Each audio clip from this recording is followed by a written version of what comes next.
Kenapa Singapura itu mempunyai kilang yang sangat produktif.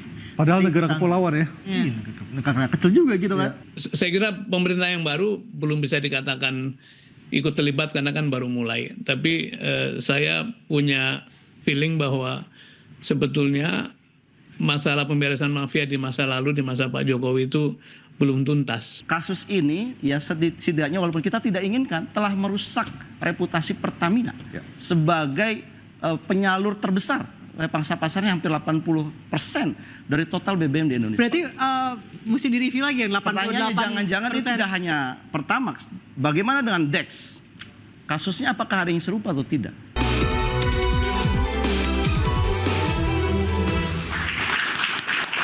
Saya langsung ke Mas Dayat. Mas Dayat, walaupun Kejaksaan Agung mengatakan bahwa BBM yang di blending ataupun dioplos, apalah itu bahasanya, tidak terdistribusi ke masyarakat. Kalau misalnya kemudian diselidiki dan ternyata terdistribusi ke masyarakat, jumlah kerugiannya berapa, Mas Den? Sebenarnya kita lihat, gampang saja kita lihat penggunaan Pertamax oleh masyarakat per ton berapa.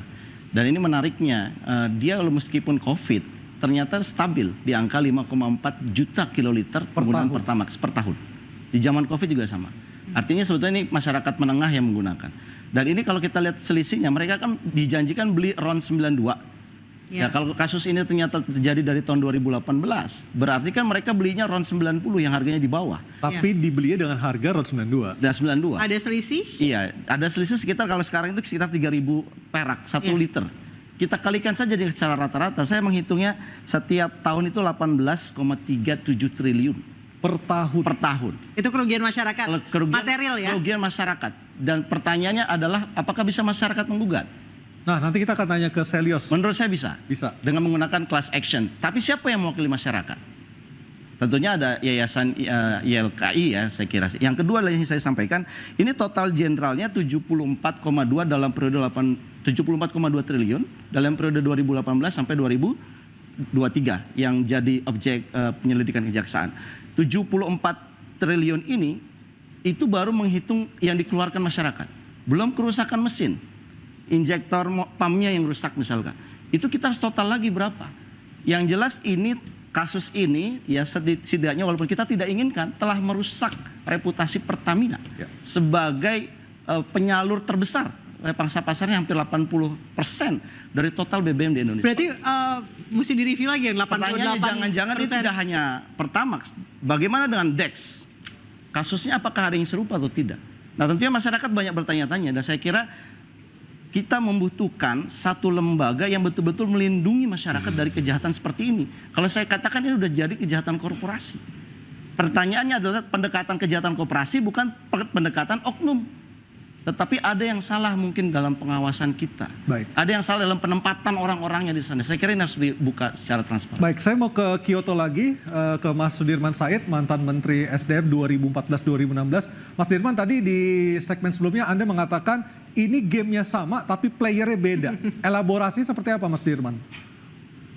Saya mengutip keterangan dari seorang teman bahwa jangan-jangan sebetulnya mungkin karena kan tidak lepas dari konstelasi politik ya yang beginian itu dari dulu lah gitu. Jadi sekarang saya kira pemerintah yang baru belum bisa dikatakan ikut terlibat karena kan baru mulai. Tapi saya punya feeling bahwa sebetulnya masalah pemberesan mafia di masa lalu, di masa Pak Jokowi itu belum tuntas. Tapi kemudian keburu regenerasi, kira-kira gitu ya.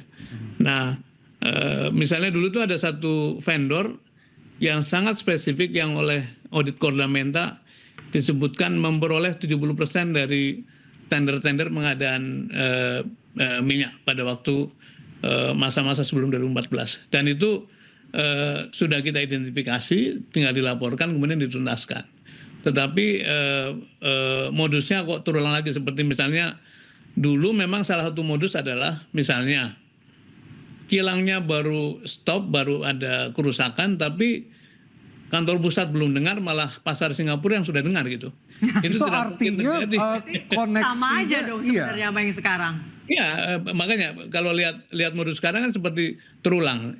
Itu yang pertama. Yang kedua, dulu ada satu vendor yang memiliki blending facilities atau fasilitas pencampuran atau mixing atau sebetulnya sama dengan mengoplos, itu yang menyebabkan dia punya advantage, hanya dia yang bisa memasok spesifikasi tertentu gitu. Itu juga modus masa lalu. Modus yang lain adalah saya kedatangan seluruh pemain besar atau Seven Sisters pada waktu itu, baik pada waktu saya di Pertamina maupun di SDM, mereka mengatakan kami sulit sekali berdagang langsung dengan Pertamina. Karena kalau tidak melalui pintu itu, maka tidak mungkin mendapatkan alokasi Pintu tender. itu siapa Pak Dirman? Pintu itu tuh siapa? Silakan dianalisis dan biarkan nanti pengadilan membukanya. Tapi saya sebetulnya sangat sedih ya Mbak ya, karena usaha puluhan tahun sejak zaman Pak Ari Sumarno jadi dirut Pertamina itu seperti sia-sia, dan sekarang terulangnya dengan skala yang lebih dahsyat. Saya kadang-kadang nggak percaya apakah betul orang tuh mencuri sebesar ini gitu ya. Zaman sudah terbuka begini kok masih aja melakukan tindakan-tindakan semacam ini. Apalagi saya lihat wajah-wajahnya yang lebih menyedihkan, ada wajah-wajah masih muda-muda. Anak-anak Indonesia yang sebetulnya sekolahnya benar ya, usianya masuk baru 40-an, tapi kalau sampai betul-betul terlibat dalam urusan begini, memang kita patut prihatin. Dan sekali lagi ini menjadi satu bukti bahwa memang kita dikepung oleh praktek-praktek pemburu rente yang sangat akut, seperti saya sebutkan dalam Twitter saya itu. Baik, saya ke Mas Fatul. Mas Fatul, disebutkan bahwa si BBM yang dioplos, di blending apapun itu, tidak terdistribusi ke masyarakat. Emang biasanya yang pakai BBM Pertamax siapa lagi? Ya, memang yang pakai BBM ini kan masyarakat kelas menengah yang mobilnya rata-rata 2000 cc ke atas. Nah, data yang kami miliki itu tahun 2025 itu perkiraan demand untuk Pertamax RON 92 itu adalah sekitar 6 juta kiloliter per tahun. Dan itu fully import. Karena berdasarkan data yang kami miliki, Pertamina Kilang Internasional itu sudah mengset seluruh kilang yang ada di Indonesia ini untuk memproduksi Pertalite, artinya RON 90.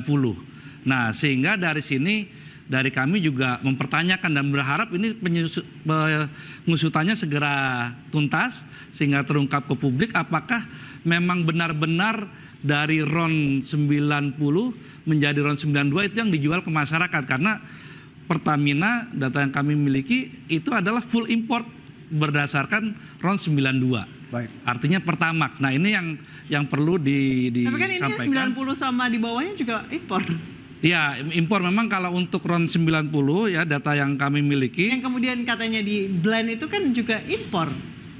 Kalau memang domestik. Kalau untuk RON 90 artinya Pertalite, kebutuhan nasional itu 2025 diperkirakan 31 juta kiloliter.